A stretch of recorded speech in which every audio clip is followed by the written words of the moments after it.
নমস্কাৰ breaking express at 5 সৈতে ষ্টুডিঅ'ত মই পাবিশ্ৰী প্ৰথমে চাহক হেডলাইনছ 53 লাখ কোটিৰো অধিক টকা ব্যয় সাপেক্ষে 2026 পৰা 2027 বৰ্ষৰ বাজেট দাখিল কেন্দ্ৰীয় বিত্ত মন্ত্ৰী নিৰ্মলা সীতাৰমণৰ প্ৰতিৰক্ষা স্বাস্থ্য পৰিবহণক অগ্ৰাধিকাৰ বাজেটত অপাৰেশ্যন সিন্দুৰৰ পাছত প্ৰতিৰক্ষা বাজেটত 1 লাখ কোটিৰো অধিক বৃদ্ধিৰে নতুন নজিৰ দেশবাসীৰ স্বাৰ্থতে বাজেটৰ জৰিয়তে কেন্দ্ৰীয় চৰকাৰৰ সুনিৰ্দিষ্ট পৰিকল্পনা কৃষি শিক্ষা মহিলাৰ উন্নয়নত বিশেষ অগ্ৰাধিকাৰ নিৰ্মলা সীতাৰমণক প্ৰশংসাৰে 2026 পৰা 2027 বৰ্ষৰ বাজেটক দেশৰ যুৱ সমাজৰ সপোনৰ বাজেট আখ্যা প্ৰধানমন্ত্ৰীৰ সমালোচনাৰ সৰব বিৰোধী 1 এপ্ৰিলৰ পৰা কাৰ্যকৰী হ'ব নতুন কৰ আইন জেল জৰিমনাৰ পৰিৱৰ্তে আয়কৰ ফাঁকিৰ ক্ষেত্ৰত 10% জৰিমনাৰ প্ৰস্তাৱ নতুন আয়কৰ আইন অনুসৰি 31 জুলাই পৰ্যন্ত দাখিল কৰিব পাৰিব কৰ বাজেট ভাষণত ঘোষণা বিত্ত মন্ত্ৰী নিৰ্মলা সীতাৰমণৰ 2026-2027 বৰ্ষৰ বিত্তীয় বাজেটে কেইবাটাও খণ্ডলৈ আনিছে আশাৰ সঞ্চাৰ কৰ্কট ৰোগৰ 17 বিধ ঔষধৰ আমদানি শুল্ক প্ৰত্যাহাৰ দাম কমিব 7 জটিল ৰোগৰ ঔষধৰ কমিব মোবাইল চামৰাৰ পৰা নিৰ্মিত সামগ্ৰীৰ দাম বিদেশী আমদানিকৃত সুৰা ঘড়ীসহ বহু সামগ্ৰীৰ দাম বৃদ্ধিৰ সম্ভাৱনা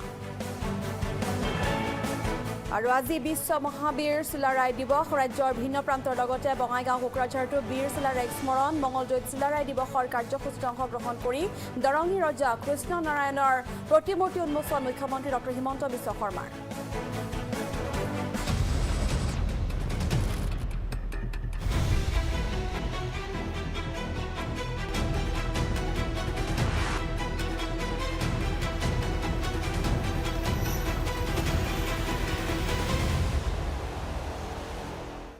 প্ৰথমটো গুৰুত্বপূৰ্ণ খবৰ 2026 পৰা 2027 বৰ্ষৰ কেন্দ্ৰীয় সাধাৰণ বাজেট কোন খণ্ডত কিমান ধন ধাৰ্য কৰা হৈছে স্বাস্থ্য খণ্ডৰ বাবে ৮৫,০০০ কোটি টকা ধাৰ্য কৰা হৈছে মানসিক স্বাস্থ্যৰ বাবে ধাৰ্য কৰা হৈছে ৫,০০০ কোটি টকা তেজপুৰত নিমহানছৰ শাখাৰ বাবে ধাৰ্য কৰা হৈছে ১,২০০ কোটি টকা জিলা চিকিৎসালয় উন্নয়নৰ বাবে ১২,০০০ কোটি টকা ধাৰ্য কৰা হৈছে আধুনিক চিকিৎসা সঁজুলি যোগানৰ বাবে ধাৰ্য কৰা হৈছে ৮,৫০০ কোটি টকা মহিলা সুৰক্ষাৰ বাবে ১০,০০০ কোটি টকা ধাৰ্য কৰা হৈছে সি-মাৰ্টৰ সংস্থাপনৰ বাবে ধাৰ্য কৰা হৈছে ২,০০০ কোটি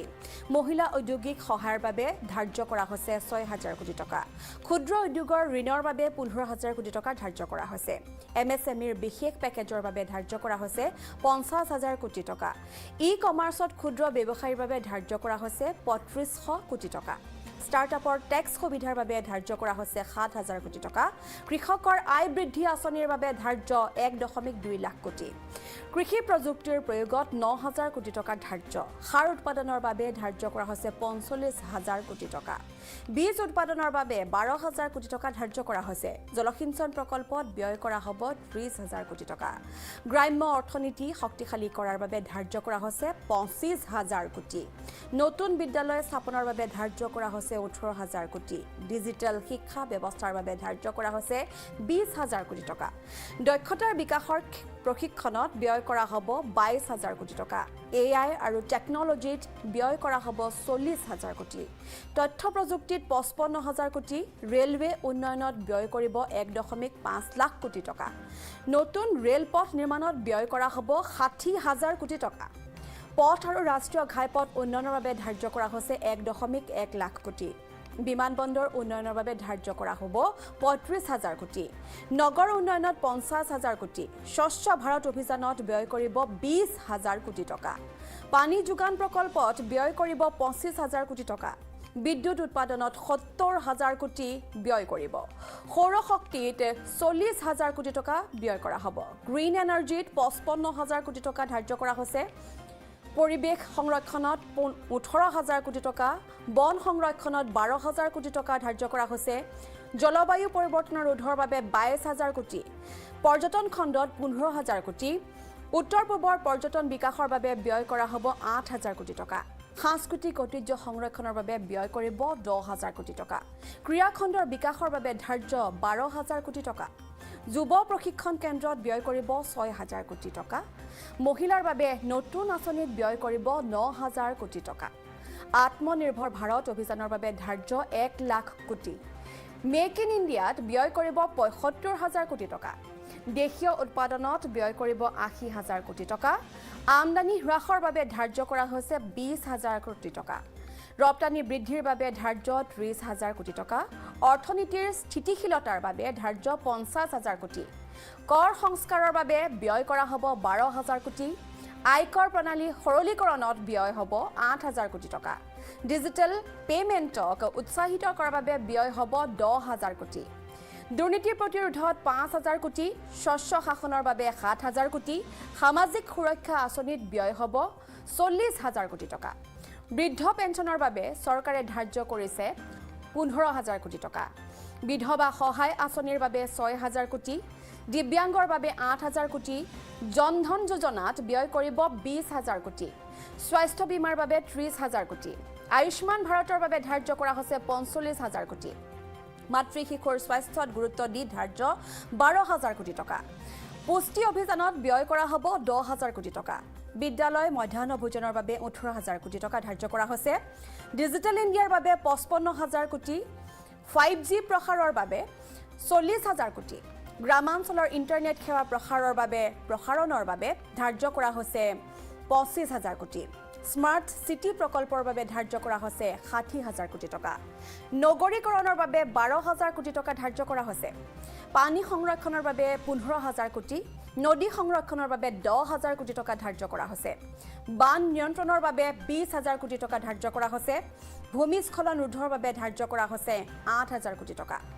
সীমান্ত উন্নয়নৰ বাবে ধাৰ্য কৰা হৈছে ২৫,০০০ কোটি টকা ৰাষ্ট্ৰীয় সুৰক্ষাৰ বাবে ধাৰ্য কৰা হৈছে ১.২ লাখ কোটি টকা আৰক্ষীৰ আধুনিকীকৰণৰ বাবে ধাৰ্য কৰা হৈছে ৩০,০০০ কোটি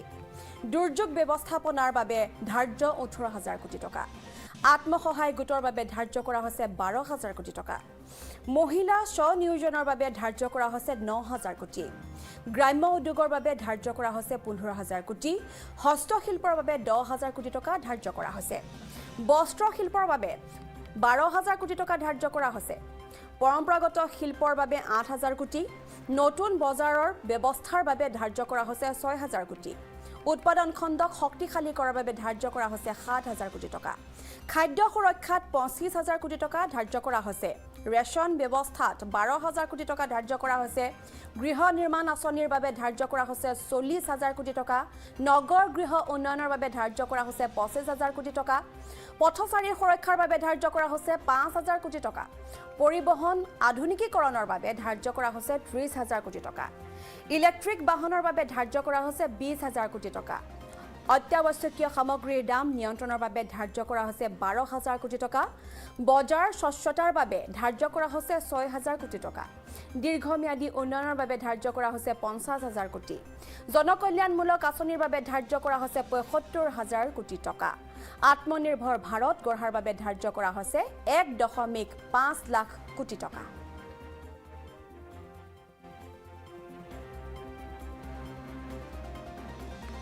Explanatory memorandum as to the action taken on the recommendations contained in the above report. Item number 2, माननीय वित्त मंत्री Nirmala Sitharaman ji.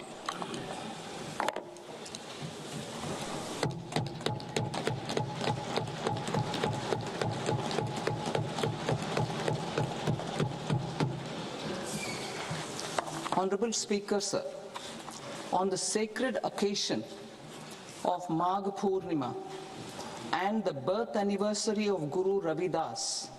I present the budget for the year 2026-2027. Since we assumed office 12 years ago, India's economic trajectory has been marked by stability, fiscal discipline, sustained growth, and moderate inflation. This is the result of conscious choices we have made, even in times heightened uncertainty and disruption. Our government, led by Honorable Prime Minister Modi, has decisively and consistently chosen action over ambivalence, reform over rhetoric, and people over populism. We have pursued far-reaching structural reforms, fiscal prudence and monetary stability whilst maintaining a strong thrust on public investment. Keeping Atmanirbharta as a lodestar, we have built domestic manufacturing capacity, energy security, and reduced critical import dependencies. Simultaneously, we have ensured that citizens benefit from every action of the government, undertaking reforms to support employment generation, agricultural productivity, household purchasing power, and universal services to people. These measures have delivered a high growth rate of around 7% and helped us make substantial strides in poverty reduction and improvement in the lives of our people. Today, we face an external environment in which trade and multilateralism are imperiled and access to resources and supply chains are disrupted. New technologies are transforming production systems while sharply increasing demands on water, energy, and critical minerals. India will continue to take confident steps towards Viksit Bharat, balancing ambition with inclusion. As a growing economy with expanding trade and capital needs, India must also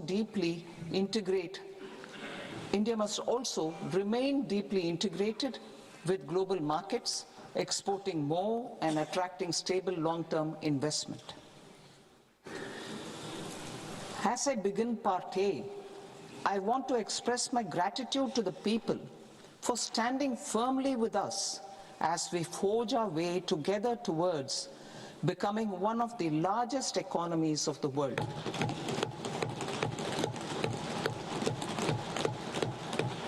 Our aim is to transform aspiration into achievement and potential into performance as we ensure that the dividends of growth reach every farmer, the scheduled caste, the scheduled tribes, the nomads, the youth, the poor, and the women. In Viksit Bharat Young Leaders Dialogue 2026,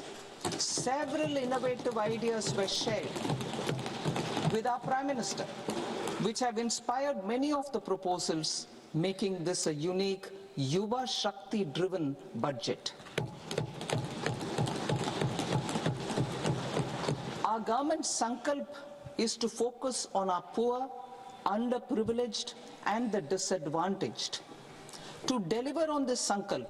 and given that this is the first budget prepared in Kartavya Bhavan,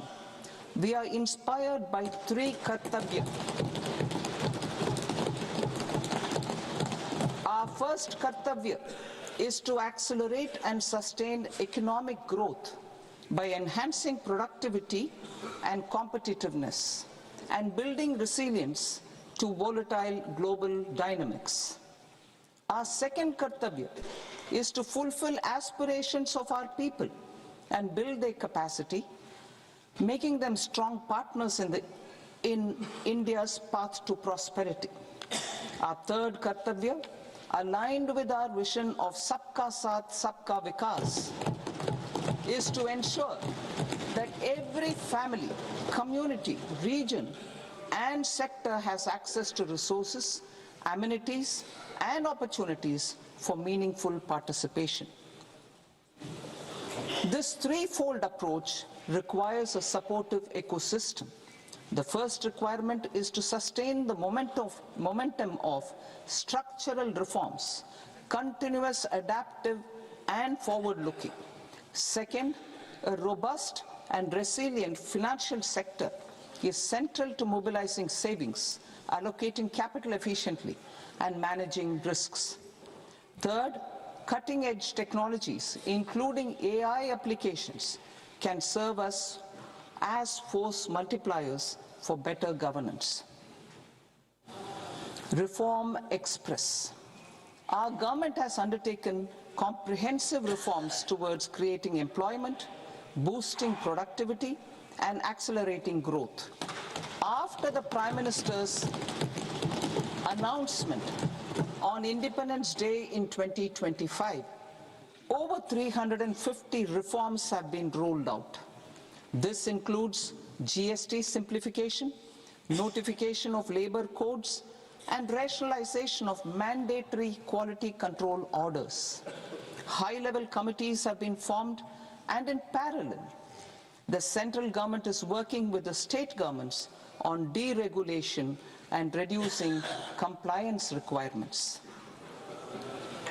The Reform Express is well on its way and will maintain its momentum to help us fulfill our kartavya. I now move to specific proposals. Under our first kartavya, to accelerate and sustain economic growth, I propose interventions in 6 areas. 1. Scaling up manufacturing in 7 strategic and frontier sectors. 2. Rejuvenating legacy industrial sectors. 3. Creating champion MSMEs. 4. Delivering a powerful push for infrastructure. 5. Ensuring long-term security and stability. And 6. Developing city economic regions. Scaling up of manufacturing in 7 strategic and frontier sectors. Biopharma Shakti, meaning biopharma strategy for health advancement through knowledge, technology, and innovation. India's disease burden is observed to be shifting towards non-communicable diseases. এক গুৰুত্বপূৰ্ণ খবৰ ইয়াৰ মাজতে 2026-27 সাধাৰণ বাজেটত কেইবাটাও খণ্ডলৈ সুখবৰ হ্ৰাস পাব কৰ্কট ৰোগৰ 17 বিধ ঔষধৰ দাম আমদানিকৃত কৰ্কট ঔষধৰ শুল্ক প্ৰত্যাহাৰ ঘোষণা আৰু ইয়াৰ উপৰিও হ্ৰাস পাব 7 বিধ জটিল ৰোগৰ ঔষধৰ দাম জটিল ৰোগৰ চিকিৎসাত ব্যৱহৃত ঔষধত আমদানি শুল্ক প্ৰত্যাহাৰ ঘোষণা কৰা হৈছে হ্ৰাস পাব চামৰা আৰু কাপোৰৰ দাম জোতা মাইক্ৰৱেভ ওভেন বেটাৰী দাম হ্ৰাস সৌৰশক্তি উৎপাদনকাৰী সামগ্ৰীৰ দাম হ্ৰাস পাব বিৰি বায়োগেছ মিহলি CNGৰ চিকিৎসা সামগ্ৰীৰ শুল্ক হ্ৰাস পাব বৈদ্যুতিক বাহনৰ দাম কমিব এয়াৰক্ৰাফ্ট নিৰ্মাণ সামগ্ৰীৰ দাম হ্ৰাস পাব মোবাইলৰ দামো হ্ৰাস পাব আৰু বিদেশ যাত্ৰাৰ কৰৰ ক্ষেত্ৰত বিশেষ ৰেহাই বিদেশ টুৰ পেকেজৰ TCSৰ 5% হ্ৰাস ইপিনে দাম বৃদ্ধি হ'ল সুৰা আৰু খনিজ সামগ্ৰীৰ স্ক্ৰেপ সামগ্ৰীৰ দাম বাঢ়িব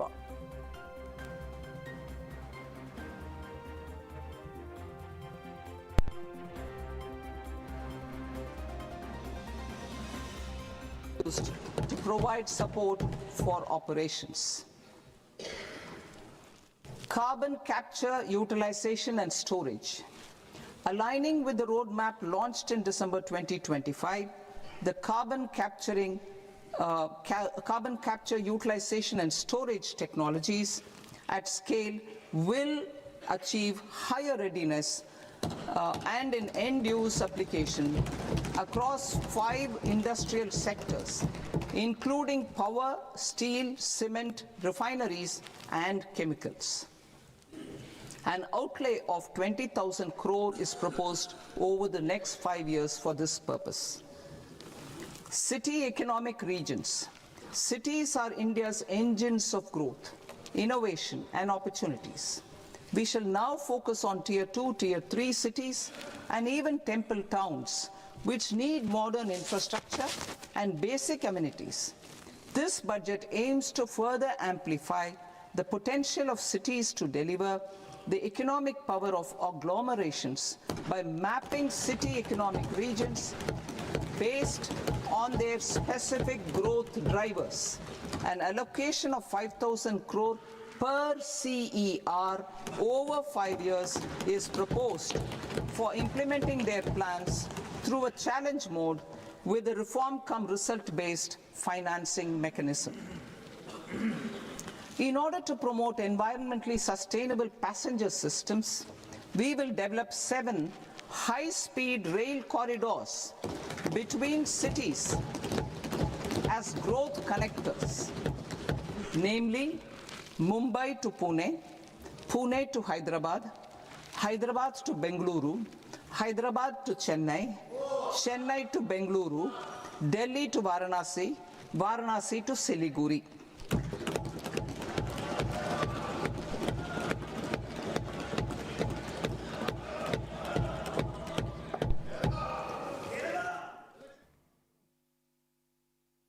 বাজেটত উত্তৰ পূবৰ বাবে বিশেষ ঘোষণা উত্তৰ পূবত অগৰ গছ আৰু উৎপাদনত গুৰুত্ব প্ৰদান কৰা হৈছে মৎস্য পালনৰ বাবে 500টা জলাশয়ৰ বিকাশ সাধনত গুৰুত্ব প্ৰদান কৰা হৈছে কৃষিৰ উৎপাদন বৃদ্ধিত গুৰুত্ব প্ৰদান কৰা হৈছে গ্ৰামাঞ্চলত মহিলাৰ স্বনিয়োজনত গুৰুত্ব উত্তৰ পূবৰ বাবে 4000 ইলেক্ট্ৰনিক বাছ উত্তৰ পূবৰ মঠ মন্দিৰ সংৰক্ষণত গুৰুত্ব প্ৰদান কৰা হৈছে আৰু এইবাৰ বাজেটত উত্তৰ পূবৰ বাবে কেইবাটাও ঘোষণা বাজেটত উত্তৰ পূবৰ বাবে বিশেষ ঘোষণা উত্তৰ পূবত অগৰ গছ উৎপাদনত গুৰুত্ব মৎস্য পালনৰ বাবে 500টা জলাশয়ৰ বিকাশ সাধনত গুৰুত্ব কৃষিৰ উৎপাদন বৃদ্ধিত গুৰুত্ব গ্ৰামাঞ্চলত মহিলাৰ স্বনিয়োজনত গুৰুত্ব উত্তৰ পূবৰ বাবে 4000 ইলেক্ট্ৰনিক বাছ উত্তৰ পূবৰ মঠ মন্দিৰ সংৰক্ষণত গুৰুত্ব এইবাৰ বাজেটত Promote astrophysics and astronomy via immersive experiences. 4 telescope infrastructure facilities will be set up or upgraded. The National Large Solar Telescope, the National Large Optical Infrared Telescope, the Himalayan Chandra Telescope, and the Cosmos 2 Planetarium. Tourism. The tourism sector has the potential to play a large role in the employment generation, forex earnings, and expanding the local economy. I propose to set up a National Institute of Hospitality by upgrading the existing National Council for Hotel Management and Catering Technology. It will function as a bridge between academia, industry, and government. I also propose a pilot scheme for upskilling 10,000 guides in 20 iconic tourist sites through a standardized, high-quality, 12-week training course in hybrid mode in collaboration with the Indian Institute of Management. এইবাৰ বাজেটত আয়কৰ সন্দৰ্ভত ডাঙৰ ঘোষণা 1 এপ্ৰিলৰ পৰা প্ৰযোজ্য হ'ব নতুন আয়কৰ আইন সংশোধিত ITR 31 মাৰ্চলৈ দিব পাৰিব পূৰ্বে 31 ডিচেম্বৰলৈ আছিল ইয়াৰ সীমা এই বৰ্ষৰ বাজেটত আয়কৰ স্লেবৰ কোনো সালসলনি হোৱা নাই আয়কৰ ফৰ্ম সৰলীকৰণ কৰা হ'ব অঘোষিত আয় 1 কোটি পৰ্যন্ত বৃদ্ধিৰ প্ৰস্তাৱ আয়কৰ জৰিমনা 10% হ্ৰাস আৰু এইবাৰ বাজেটত আন এক ডাঙৰ ঘোষণা এইবাৰ বাজেটত আয়কৰ সন্দৰ্ভত ডাঙৰ ঘোষণা কৰা হৈছে 1 এপ্ৰিলৰ পৰা প্ৰযোজ্য হ'ব নতুন আয়কৰ আইন সংশোধিত ITR 31 মাৰ্চলৈ দিব পাৰিব পূৰ্বে 31 ডিচেম্বৰলৈ আছিল ইয়াৰ সীমা আৰু এই বৰ্ষত বাজেটত আয়কৰ স্লেবৰ কোনো সালসলনি হোৱা নাই আয়কৰৰ ফৰ্ম সৰলীকৰণ কৰা হ'ব অঘোষিত আয় 1 কোটি পৰ্যন্ত বৃদ্ধিৰ প্ৰস্তাৱ কৰা হৈছে আয়কৰ জৰিমনা 10% হ্ৰাস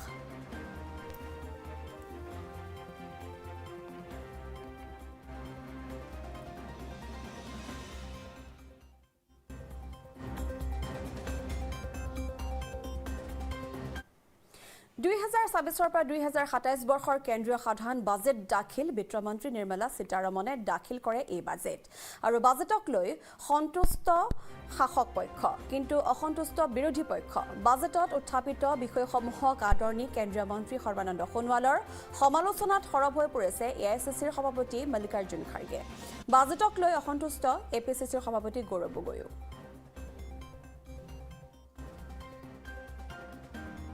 माननीय प्रधानमंत्री जी की नेतृत्व में 9 बार के लिए लगातार देश की एक महिला वित्त मंत्री ने देश की बजट पेश की है ये हमारे लिए बहुत गर्व की बात है और वो भी एक ही प्रधानमंत्री जी की नेतृत्व में मुझे लगता है स्वतंत्रता के पिछले 70 साल के अंदर पहली बार के लिए ऐसा हुई है कि आज हिंदुस्तान भारत जिस तेज गति से अपने विकास यात्रा को माननीय प्रधानमंत्री जी के नेतृत्व में सफलपूर्वक आगे बढ़ाया है, तो निश्चित रूप से अमृत काल की इस यात्रा अगली 2047 तक हम सफल रूप 100% दे पाएंगे। And as you know, the government has 3 कर्तव्य. The first one is to accelerate and sustain economic growth by enhancing productivity and competitiveness and building resilience to volatile global dynamics. ये पहला है. दूसरा is to fulfill aspiration of our people and build their capacity and making them strong partners in India's path to prosperity. The third कर्तव्य stands aligned with our vision of सबका साथ सबका विकास is to ensure that every family, community, region and sector has access to resources, amenities and opportunities for meaningful participation. मैं विशेष रूप से हमारे इस budget में बहुत कुछ व्यवस्था रखी गई है और इनमें से मैं खास करके पोर्ट शिपिंग वाटरवेज मंत्रालय के लिए भी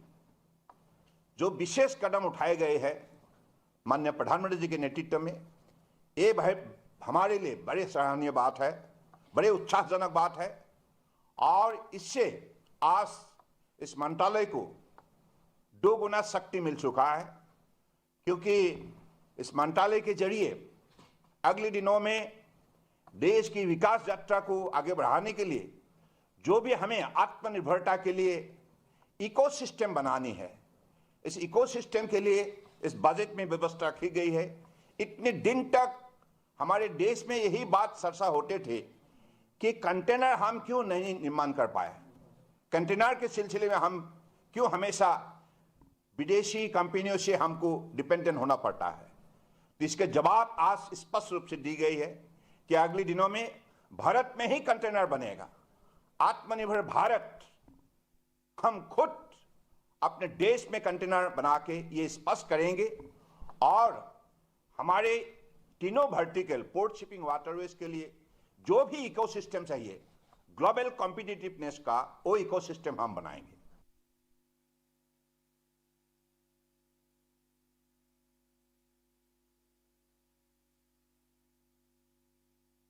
अब नई idea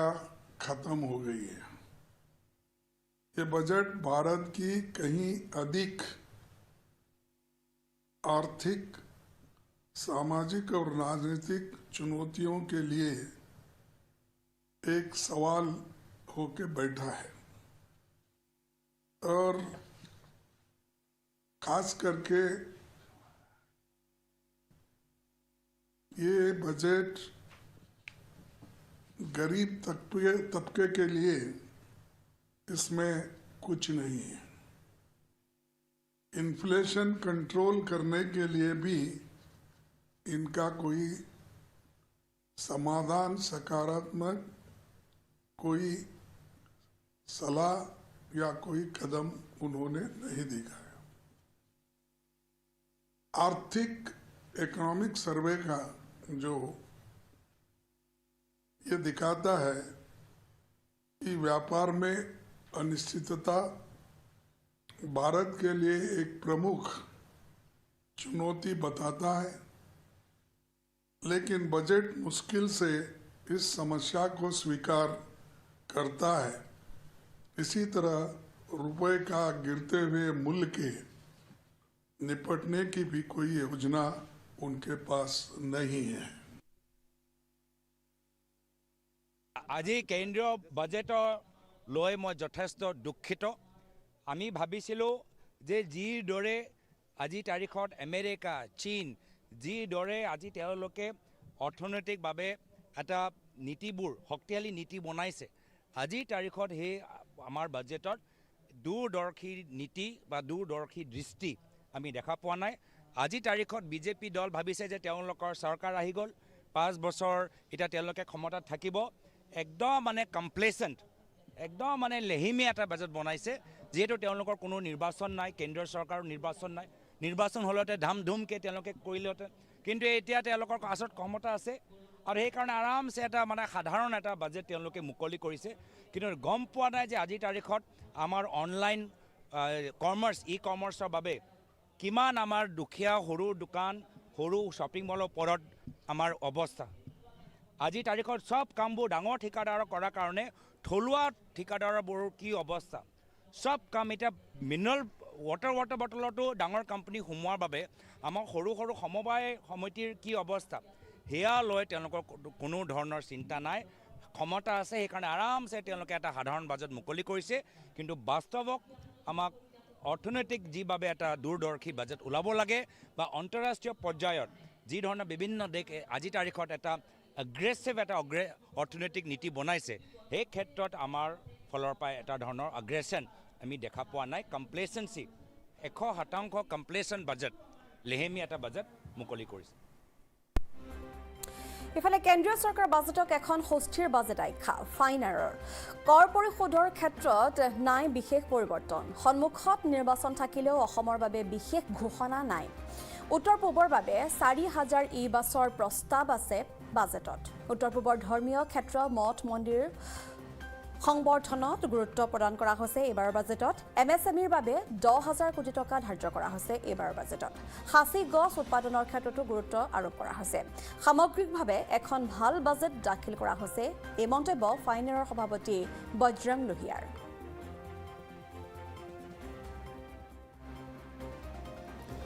We will say that this is not a populist budget. Aru kuno election to dekhi play by election ahi ase okhomo tar karne kiba specific okhomo karne tenuka populist kiba dise boli ami dekhibo poa nai. I think it is a very balanced and fiscal disciplined budget, not on populist side. Champion MSME has announced. Equity support has been announced for MSME, which augurs well for our enterprises in Northeast. Now small enterprises, startups, and can get equity from the government with a MSME growth fund of 10,000 crores has been created. For Northeast, Buddhist circuit has been announced to be developed for Assam, Manipur, Arunachal. So lot of tourism boost will happen with the tourists coming for this circuit. High value agriculture has been emphasized with cashew, cocoa and coconut as the target areas. So Assam and Northeast has potential for cocoa and cashew. So we can get benefit out of that. Northeast of Babe আমাৰ 4,000 ই-বাছেছ দিব বুলি কৈছে হয় আৰু tier 2 tier 3 city infrastructure to development কৰিব so north east tier 2 tier 3 cities আছে so we have to see how much we get for that design institute এটা eastern regionত হ'ব বুলি কৈছে এতিয়া eastern region বুলি ক'লে আমি অসমত পাম নে নাপাম এটো চাব লাগিব আমাৰ নৰ্থ ইষ্টত বেছি MSME আছে MSME কাৰণে 10,000 crores fund দিছে আৰু policy আহি আছে so industry and enterprises on MSE will be benefited অসমৰ কাৰণে স্পেসিফিক একো কোৱা নাই নৰ্থ ইষ্টৰ কাৰণে কৈছে আৰু অল ইণ্ডিয়া মানে MSME তো সব জায়গাতে আছে কিন্তু আমাৰ অসম আৰু নৰ্থ ইষ্টত ডাঙৰ ইণ্ডাষ্ট্ৰি যেহেতু নাই ডাঙৰ এন্টাৰপ্ৰাইজ নাই MSME তে পৰে ম্যাক্সিমাম তো যোনটো বেনিফিট আহিব আমাক পাম আমি আৰু বুদ্ধিষ্ট সাৰ্কিট আমাৰ কাৰণে দিছে বুলি কৈছে তো আমাৰ tourism boost hobo bahirer pa Japan hok ba apnar South Asian countries pura bahut Buddhist ahe to circuit to develop hole amar sobe etu more tourism ahile boost economy to bahut dangor boost pai so we have to see how we develop that semiconductor mission 2.0 40,000 crores project korise kintu etu amar already je etu amar to ahi ase Tatar to next to amar yat ahe tia mane বেছি chance নাই এতিয়া এটো complete হোৱা পিছত চাব লাগিব আৰু কি আহে নাই I am disheartened about the trekking and hiking they have announced for Himachal and Uttarakhand but there has been no mention for Northeast whereas we also have lot of potential for hiking and trekking tourism so hope that next budget we get it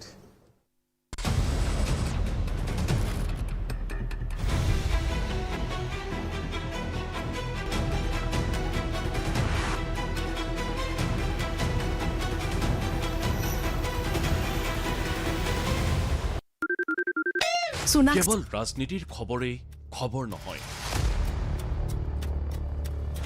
কেৱল হত্যা হিংসাই খবৰ নহয়,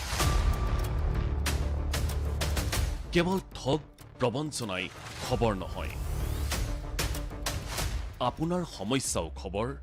আপোনাৰ প্ৰাপ্তিও খবৰ। দৈনিক জীৱনৰ দৈনিক খবৰৰ বাবে দৈনিক অসম। অসমবাসীৰ সৈতে অসমবাসীৰ হৈ ৬১ বছৰৰ গৰিমা অক্ষুণ্ণ ৰাখি আপোনাৰ কাষলৈ নতুন ৰূপত।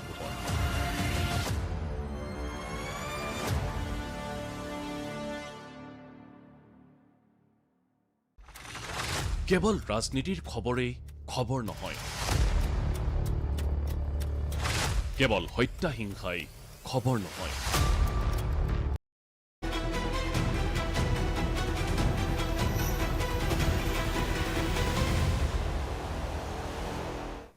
ব্ৰেকিং এক্সপ্ৰেছ এট 5 পৰৱৰ্তী অংশলৈ আহিছোঁ। স্বগৃহ পালেহি বাংগালুৰুত মৃত্যু হোৱা 2 যুৱকৰ মৃতদেহ। মৃতদেহ বাসগৃহ পোৱাৰ পাছতেই পৰিয়ালটোত কান্দোনৰ ৰোল দেখিবলৈ পোৱা গ'ল। স্বগৃহলৈ অনা হ'ল ধনঞ্জয় টাইট, জয়ন্ত চিন্তেৰ মৃতদেহ। বাংগালুৰুত একেটা কোঠাতে মৃত্যু হৈছিল 4জনকৈ যুৱকৰ। মৃত্যু হৈছিল ধনঞ্জয় টাইট, ডাক্তৰ টাইট, নীৰেন্দ্ৰ টাইট, জয়ন্ত চিন্তে। আৰু স্বগৃহলৈ এনেদৰে মৃতদেহ লৈ অনাৰ পাছত কিদৰে এক শোকাকুল পৰিৱেশে বিৰাজ কৰিছে আমি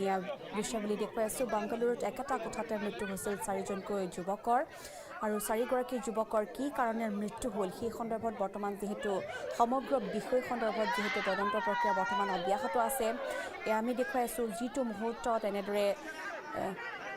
যুৱককেইজনৰ মৃতদেহ এনেদৰে স্বগৃহলৈ অনা হৈছিল, সেই মুহূৰ্তত কিদৰে এক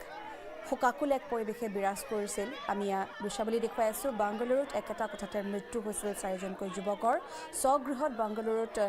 নিহত যুৱকৰ মৃতদেহ আৰু মৃতদেহ অনাৰ পাছতে দেখিবলৈ পোৱা গৈছে কিদৰে এক শোকাকুল পৰিৱেশে বিৰাজ কৰিছে সমগ্ৰ এই গাঁওখনত।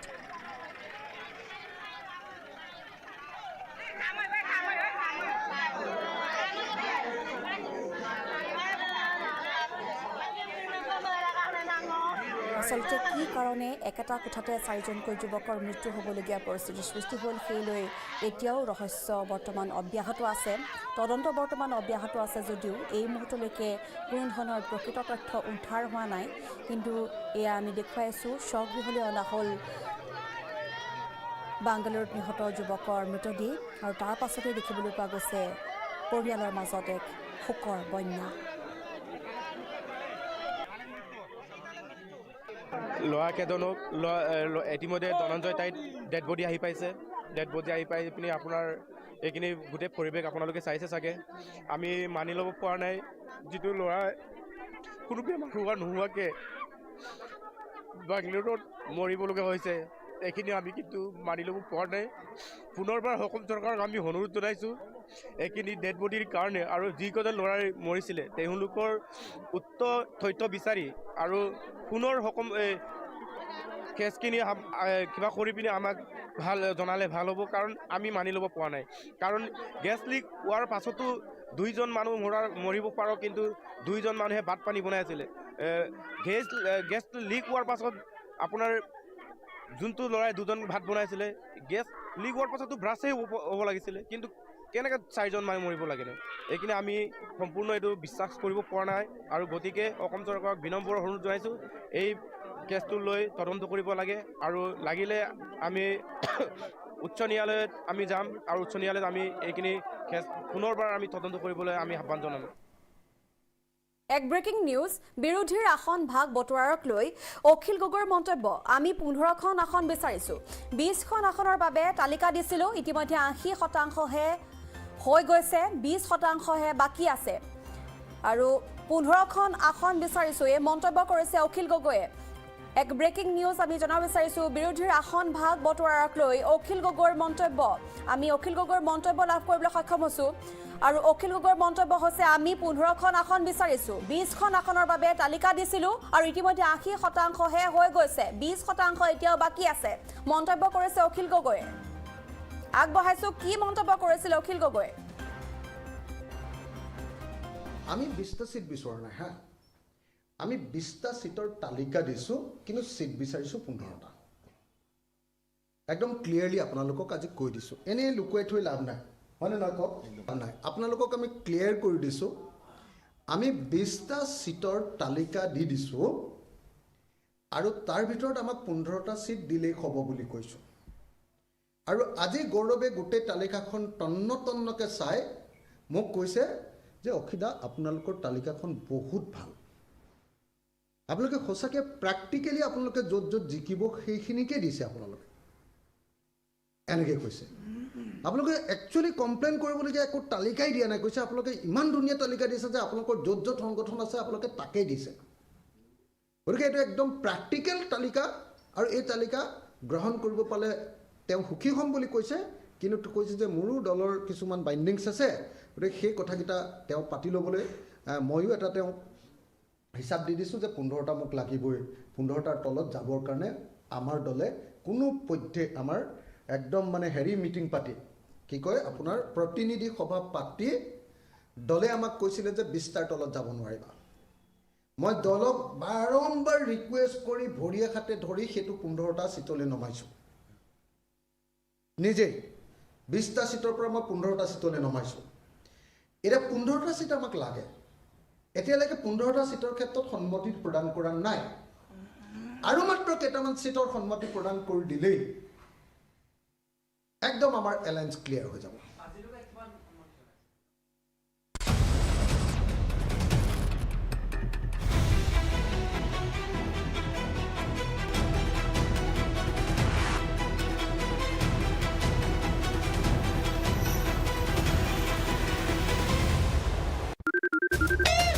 কেৱল ঠগ প্ৰবঞ্চনাই খবৰ নহয় আপোনাৰ সমস্যাও খবৰ আপোনাৰ প্ৰাপ্তিও খবৰ দৈনিক জীৱনৰ দৈনিক খবৰৰ বাবে দৈনিক অসম অসমবাসীৰ সৈতে অসমবাসীৰ হৈ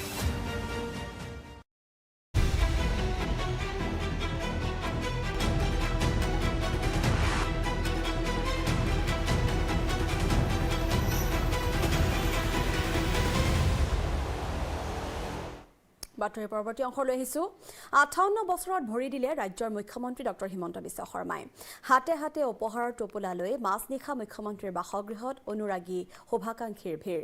জন্মদিনৰ পুৱা মা কামাখ্যাৰ আশীষ গ্ৰহণ কৰি ৰাজ্যবাসীক কৃতজ্ঞতা জ্ঞাপন কৰিলে মুখ্যমন্ত্ৰীগৰাকীয়ে প্ৰধানমন্ত্ৰী নৰেন্দ্ৰ মোদীয়েও হিমন্ত বিশ্ব শৰ্মাক জনালে জন্মদিনৰ শুভকামনা 57 বছৰ গৰকি 58 বছৰত ভৰি দিলে মুখ্যমন্ত্ৰী ডক্টৰ হিমন্ত বিশ্ব শৰ্মাই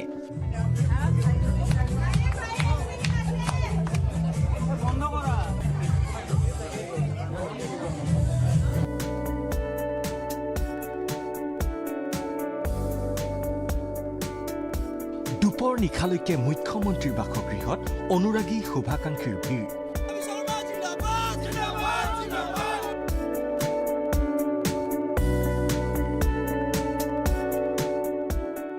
এইবাৰৰ জন্মদিনত মুখ্যমন্ত্ৰীৰ সংকল্প 26ত বিজেপিৰ নিৰ্বাচনী জয়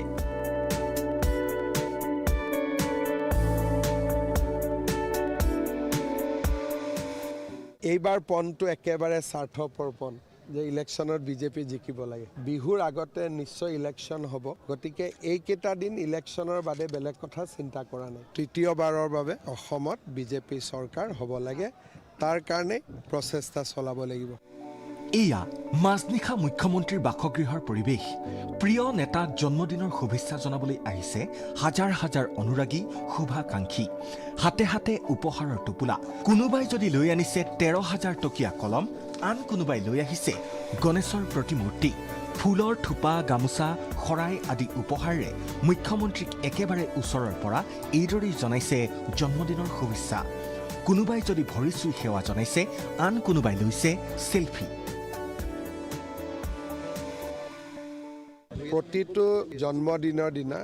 ৰাতি 12টাৰ পৰা 5টা 6টালৈকে মই থিয় হৈ থাকোঁ বিশেষকৈ মোৰ সমষ্টিৰ আৰু যিখিনি মানুহৰ লগত ব্যক্তিগত পৰিচয় তেওঁলোক আজিৰ দিনটোত আহে আৰু মই যিমান পাৰোঁ চেষ্টা কৰোঁ যাতে সকলোকে খন্তেক সময়ৰ বাবে লগ কৰিব পাৰোঁ বহুতবিলাক এতিয়া ঘৰত সোমাই আছে বেমাৰ আজাৰ হৈছে কোনোবা চাকৰি কৰিবৰ কাৰণে বেলেগ স্থানত থাকে গতিকে তেওঁলোকৰ ল'ৰা ছোৱালী ভায়েক তেওঁলোকো আহে গতিকে ইয়াতে 5টামান জেনেৰেশ্যন গোট খাই আছে বিশেষ দিনটোত মুখ্যমন্ত্ৰীগৰাকীক সাংবাদিকে সুধিলে এটা বিশেষ প্ৰশ্ন ভৱিষ্যতে প্ৰধানমন্ত্ৰী বা গৃহমন্ত্ৰী হোৱাৰ সপোন আছে নেকি উত্তৰত মুখ্যমন্ত্ৰীয়ে ক'লে প্ৰধানমন্ত্ৰী হ'লে ভাৰতৰ কাম কৰিব লাগিব গৃহমন্ত্ৰী হ'লে ভাৰতৰ কাম কৰিব লাগিব কিন্তু মই ভাবোঁ যে অসমত কাম কৰাৰ বাবে আটাইতকৈ ডাঙৰ প্ৰয়োজনীয়তা আছে ভাৰতৰ ৰাজনীতি কৰিবৰ কাৰণে বহুত মানুহ আছে কিন্তু অসমৰ যিবিলাক সমস্যা আছে সেইবিলাক সমস্যা সমাধান কৰিবৰ কাৰণে মই ভাবোঁ যে আৰু 5টা বছৰ ৰাজ্যৰ ৰাজনীতিত থকাৰ মোৰ প্ৰয়োজনীয়তা আছে তাৰ পিছত বয়সো লাহেকৈ 60 পাৰ হ'ব যি হ'ব হ'ব আৰু প্ৰতিদিনেই মুখ্যমন্ত্ৰীগৰাকীক একাধিক ৰাজহুৱা কাৰ্যসূচীত অংশগ্ৰহণ কৰা দেখিবলৈ পোৱা যায় সকলোৰে মনত স্বাভাৱিকতেই উদয় হোৱা এটা প্ৰশ্ন মুখ্যমন্ত্ৰীয়ে জিৰণি কেতিয়া লয় জন্মদিনত মুখ্যমন্ত্ৰীগৰাকীয়ে ক'লে তেওঁৰ জিৰণি লোৱাৰ সময়সূচী মই যিমান দূৰ শুওঁ নিজে চিন্তা কৰি 1.5 ঘণ্টাৰ পৰা 2 ঘণ্টা শুওঁ কিন্তু ফ্লাইটত গ'লে অলপ শুই দিওঁ গাড়ীত গ'লে অলপ শুই দিওঁ হেলিকপ্টাৰত গ'লে অলপ শুই দিওঁ কিন্তু বিচনাত পৰি যাক টোপনি বুলি কয় সেইটো ইলেকশ্যনৰ সময়ত 1.5-2 ঘণ্টা আৰু সাধাৰণ দিনত 5 ঘণ্টা কেতিয়াবা 5.5 ঘণ্টা কিন্তু যোৱা আগষ্ট মাহৰ পৰা মই নাভাবোঁ যে মই 2 ঘণ্টাতকৈ বেছি শুইছোঁ বুলি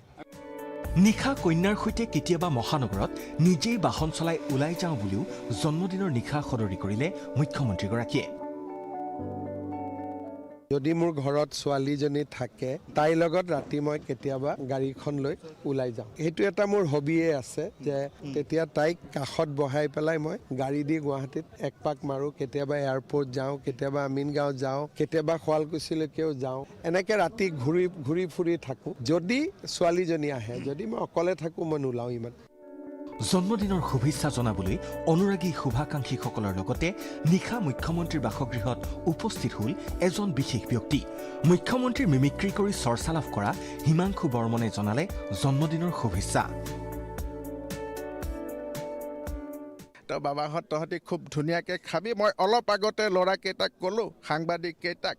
যে যোৱাবাৰ খাচী মাংস আছিল এইবাৰ আৰু 2টা মাংস কৰি দিছোঁ একদম ভালকৈ ভাত চাত খাই যাবি হ'ব দেওবাৰে পুৱা শক্তিপীঠ মা কামাখ্যা মন্দিৰত উপস্থিত হ'ল মুখ্যমন্ত্ৰীগৰাকী প্ৰতি বছৰৰ দৰে এইবাৰো জন্মদিনত মা কামাখ্যাৰ আশীষ ল'লে হিমন্ত বিশ্ব শৰ্মাই বিগত 25 বছৰত বিধায়ক মন্ত্ৰী আৰু এতিয়া মুখ্যমন্ত্ৰী হৈ ৰাইজক সেৱা কৰিবলৈ সুযোগ দিয়াৰ বাবে অসমবাসীৰ শ্ৰীচৰণত প্ৰণাম জনাই কৃতজ্ঞতা জনালে মুখ্যমন্ত্ৰীয়ে জন্মদিন মানে এটা বছৰ বাঢ়ি যায় জীৱনত মেচিউৰিটি আহে আগত কৰা ভুলবোৰ সংশোধন নতুন কৰি আগৰ জীৱনটো বাকি থকা জীৱনটো আৰু বেছি ভাল কৰি পাৰ হওক কাম কৰিব পাৰোঁ তেনেকৈ মনত বহুত চিন্তাই আহে জন্মদিনৰ দিনটোত বিশেষকৈ যেতিয়া ৰাইজৰ মৰম দেখোঁ ৰাইজৰ আশীৰ্বাদ দেখোঁ তেতিয়া মনত এটা সাহসো পাওঁ আত্মবিশ্বাসো পাওঁ অসমবাসী ৰাইজে যোৱা 25টা বছৰ মোক বিধায়ক বা মন্ত্ৰী বা মুখ্যমন্ত্ৰীৰ আসনত ৰাখিছে ৰাইজৰ প্ৰতি মই সদায় কৃতজ্ঞ আজিৰ দিনটোতো মই অসমবাসী ৰাইজৰ শ্ৰীচৰণত প্ৰণাম জনাইছোঁ প্ৰধানমন্ত্ৰী নৰেন্দ্ৰ মোদীয়েও একযোগে জনালে জন্মদিনৰ শুভেচ্ছা ৰাজ্যৰ বিভিন্ন প্ৰান্তত দলীয় কৰ্মী অনুৰাগী শুভাকাংক্ষীসকলেও মুখ্যমন্ত্ৰীৰ জন্মদিন উপলক্ষে ৰূপায়ণ কৰে বিভিন্ন কাৰ্যসূচী মা কামাখ্যাৰ আশীৰ্বাদ গ্ৰহণ কৰাৰ পাছতেই নিৰ্ধাৰিত কাৰ্যসূচী অনুসৰি গোৱালপাৰা আৰু দৰং অভিমুখে ৰাওনা হ'ল মুখ্যমন্ত্ৰী Himanta Biswa Sarma bureau report ND24 ঢিঙৰ চৰচাপৰিত বিজেপিৰ জয়গান দলে বলে বিজেপি দলত যোগদান মিয়াৰ মুখ্যমন্ত্ৰী প্ৰধানমন্ত্ৰী জিন্দাবাদ ধ্বনি মিয়াৰ সমস্বৰে গালে বন্দে মাতৰম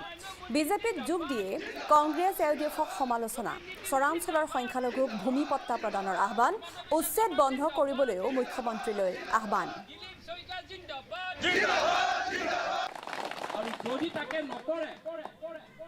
যদি তেওঁলোকৰ কথা যদি ভুল যায় তেনেহলে আমাৰ কিন্তু সমস্যা হ'ব মই খাদিমুল ইছলাম মোৰ ঘৰ চৰঞ্চলতে মোৰ নিজৰ মাটিৰ পাত্তা নাই গতিকে আটাইতকৈ ডাঙৰ কথাটো হ'ল যে নিজেও কষ্ট পাই আছোঁ যিহেতু চাৰিওফালে মানুহৰ পাত্তা নাই মানুহৰ সংস্থাপনহীনতাত ভুগিছে মানুহে বিভিন্ন দুৰ্যোগত ভুগি আছে তাৰ একমাত্ৰ কাৰণ হৈছে কংগ্ৰেছ চৰকাৰ এই কথা আমাৰ সংখ্যালঘু ৰাইজে উপলব্ধি কৰিব পাৰিছে যাৰ ফলস্বৰূপে আজি হাজাৰ হাজাৰ মানুহ স্বতঃস্ফূৰ্তভাৱে ওলাই আহিছে চাওক এতিয়া দেখা পাইছে মছজিদৰ মানে ওলাই আহি জইন কৰি আছে ইয়াত মিটিং কৰিছে মছজিদৰ নামাজ পঢ়িছে আকৌ ইয়াত গৈ নিজে আহি জইন কৰি আছে যে আমি বিজেপিক সমৰ্থন কৰিম কৈছে ইয়াত কংগ্ৰেছৰ পাত্তা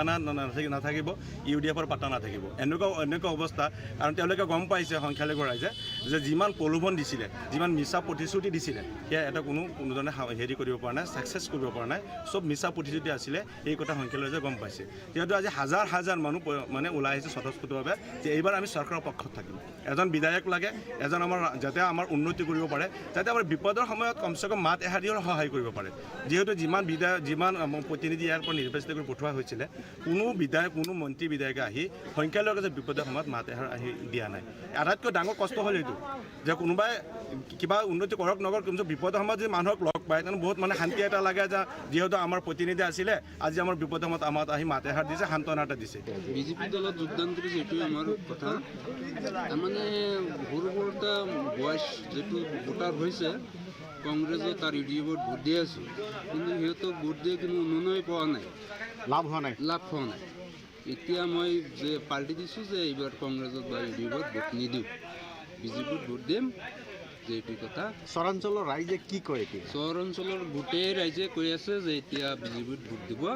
আমাৰ ক্ষেত্ৰখন বন্ধ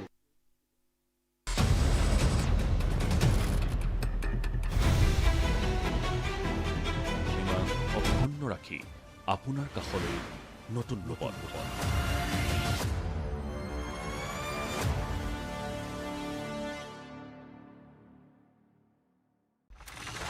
কেৱল ৰাজনীতিৰ খবৰেই খবৰ নহয়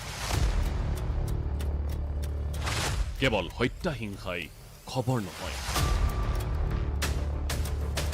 কেৱল ঠগ প্ৰবঞ্চনাই খবৰ নহয় আপোনাৰ সমস্যাও খবৰ আপোনাৰ প্ৰাপ্তিও খবৰ দৈনিক জীৱনৰ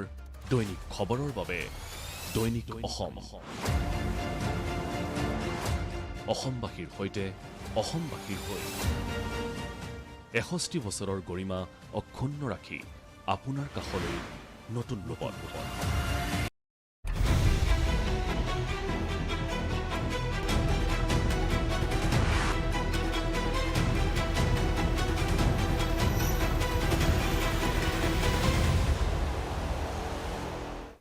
ব্ৰেকিং এক্সপ্ৰেছ এট 5 পৰৱৰ্তী অংশলৈ আহিছোঁ আমগুৰিৰ বৰাহীবাৰীত মৃত নাহৰ ফুটুকী উদ্ধাৰ নাহৰ ফুটুকীটোৰ পুখুৰীত পৰি মৃত্যু হোৱাৰ সন্দেহ আৰু নতুন চাংমাই গাঁৱত পুখুৰীত উদ্ধাৰ হৈছে নাহৰ ফুটুকীটো পুখুৰীত উপঙি থকা অৱস্থাত প্ৰত্যক্ষ কৰা হয় এই নাহৰ ফুটুকীটোক আৰু স্থানীয় লোকে প্ৰত্যক্ষ কৰে এই নাহৰ ফুটুকীটোক পুখুৰীত পানী তেনেদৰে পানীৰ জুৱলিত কিদৰে উপঙি আছিল আমি সেই ভিজুৱেলছ দেখুৱাই আছোঁ দীৰ্ঘদিনীয়া বহুকেইটা নাহৰ ফুটুকীয়ে বিচৰণ কৰিছিল অঞ্চলটোত পশুধন ভক্ষণ কৰি সৃষ্টি কৰি আহিছিল সন্ত্ৰাসৰ পুখুৰীত উপঙি থকা অৱস্থাত প্ৰত্যক্ষ কৰা হয় এই নাহৰ ফুটুকীটোক আৰু পৰৱৰ্তী সময়ছোৱাত এই নাহৰ ফুটুকীটোক উদ্ধাৰ কৰা হয় কিন্তু মৃত অৱস্থাত উদ্ধাৰ কৰা হয় দীৰ্ঘদিনীয়া বহুকেইটা নাহৰ ফুটুকীয়ে বিচৰণ কৰি থকাৰ তথ্য লাভ কৰিছিল বন বিভাগে সেই অঞ্চলত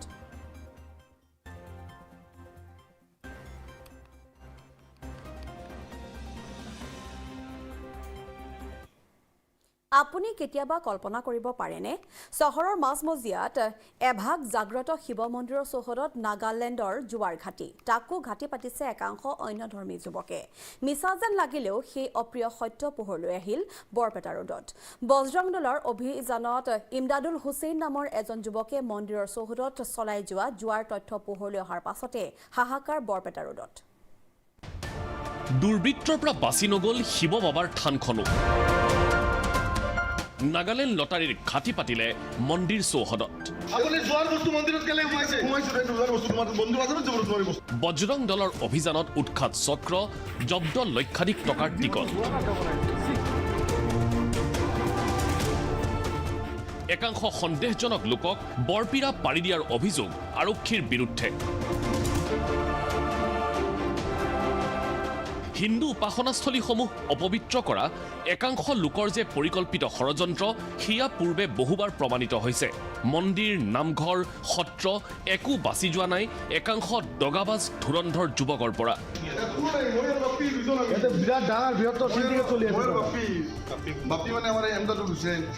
বৰপেটাৰ বহুকেইখন সত্ৰ আজি সন্দেহযুক্ত নাগৰিকৰ দখলত তেনে স্পৰ্শকাতৰ জিলা এখনত এইবাৰ মন্দিৰৰ ভিতৰত নাগালেণ্ড লটাৰীৰ কাৰ্যালয় পাতিছে কেইজনমান যুৱকে দুঃসাহসটো চাওক এই দৃশ্য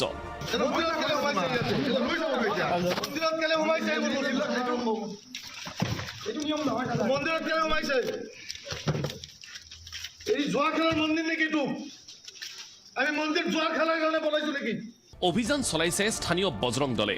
গোপন খবৰৰ ভিত্তিত চলোৱা অভিযানত হাতে লুটে পোৱা গ'ল এইটো টিকট বিক্ৰী কৰি থকা অৱস্থাত এজন যুৱকক পুনতে সোধা হৈছিল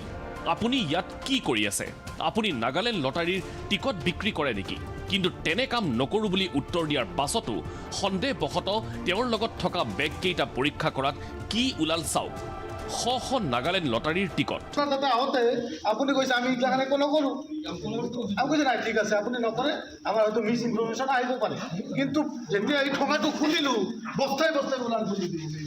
এইবোৰ কি দাদা এইবোৰ কি এইয়া নেকি আপোনালোকৰ আস্থা যি চৌহদত গা নোধোৱাকৈ কোনো হিন্দু লোকেই প্ৰৱেশ নকৰে 700 বছৰীয়া এক জাগ্ৰত শিৱ মন্দিৰ সেই শিৱ মন্দিৰ চৌহদত ঘাটি পাতি এনে নিকৃষ্ট কাম কৰিবলৈ ভয়টো বাদেই এবাৰো কুণ্ঠাবোধো কৰা নাই একাংশ ইছলাম ধৰ্মাৱলম্বী যুৱকে চক্ৰটোৰ আঁৰত ইমদাদুল হুছেইন ওৰফে বাপ্পী নামৰ এজন ব্যক্তি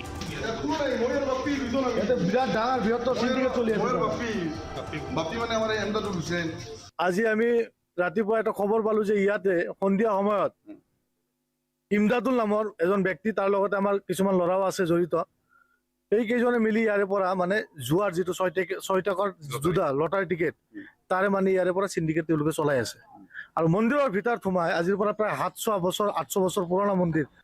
এই শিৱ মন্দিৰৰ ভিতৰত তেওঁলোকে এই ধৰণৰ সিন্ডিকেট চলাই আছে আজি আহি যিটো আমি দেখা পালো খুবই ভয়ংকৰ পৰিস্থিতি আৰু এই ক্ষেত্ৰত যদি প্ৰশাসনে আমাৰ বৰপেটা ৰোড আৰক্ষীয়ে যদি ইয়াৰ বিৰুদ্ধে কঠোৰ আইন মানে ব্যৱস্থা নলয় বিশেষকৈ ইমদাদুল হুছেইন নামৰ এই ব্যক্তিজনৰ বিৰুদ্ধে তেতিয়াহ'লে কিন্তু আমি নিজৰ হাত হাৰি মানে হাতত চুৰি পিন্ধি কিন্তু আমি ঘৰত বহি নাথাকো কিন্তু আমি হাতত কিন্তু ইয়াৰ বিৰুদ্ধে আইন পিছে সন্দেহৰ আঙুলি উঠিছে মন্দিৰ পৰিচালনা সমিতিৰ বিৰুদ্ধেও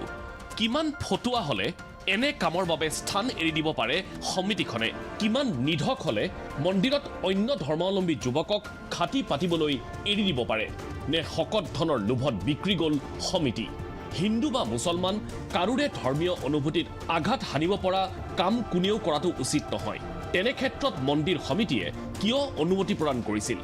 অভিযান চলাই হতবাক বজৰং দলৰ সদস্য আমাৰ আধ্যাত্মিক আমাৰ অন্তৰৰ লগত ভগৱানৰ লগত কানেকশ্যন আছে আমি ভগৱানক সেৱা কৰোঁ পূজা কৰোঁ আৰু সেই ঠাইত আপুনি যোৱাৰ আড্ডা বনাই লৈছে এইটোতো আমি কেতিয়াও মানি নলওঁ মন্দিৰৰ ভিতৰত এজন মুছলমান মানুহে সোমাই এইটো যোৱা চলাই আছে কিন্তু কমিটি নিমাত আজি বিৰাট লজ্জাজনক বিষয় সন্দেহৰ ঊৰ্ধত নহয় বৰপেটা আৰক্ষীও সূত্ৰ অনুসৰি জুৱা চলোৱাৰ অনুমতি দিয়াজনো শীৰ্ষ পৰ্যায়ৰ আৰক্ষী বিষয়া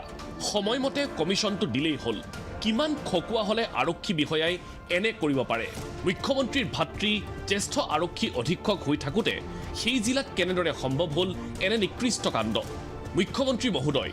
এবাৰ খবৰ কৰক কোন শীৰ্ষ আৰক্ষী বিষয়াই চলাইছে এই সিন্ডিকেট কাৰ ভয়ত থানাই মাত মাতিবলৈ অভিযান চলাবলৈ ভয় কৰে প্ৰতিগৰাকী হিন্দু ধৰ্মাৱলম্বী লোকে সেই পথেৰে পাৰ হৈ গ'লে পথৰ পৰাই এবাৰ সেৱা জনাইহে পাৰ হোৱা মন্দিৰ ভাগত কাৰ সাহসত একাংশ ধুৰন্ধৰ যুৱকে খাটি পাতিবলৈ সাহস কৰিব পাৰিলে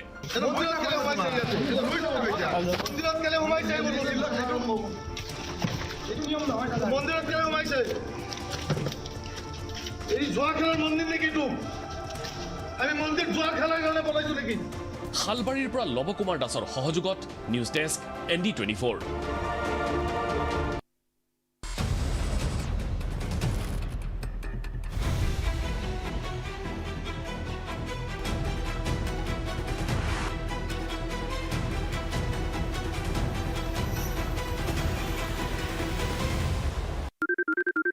সোনাক্ষী মছলা ক'ত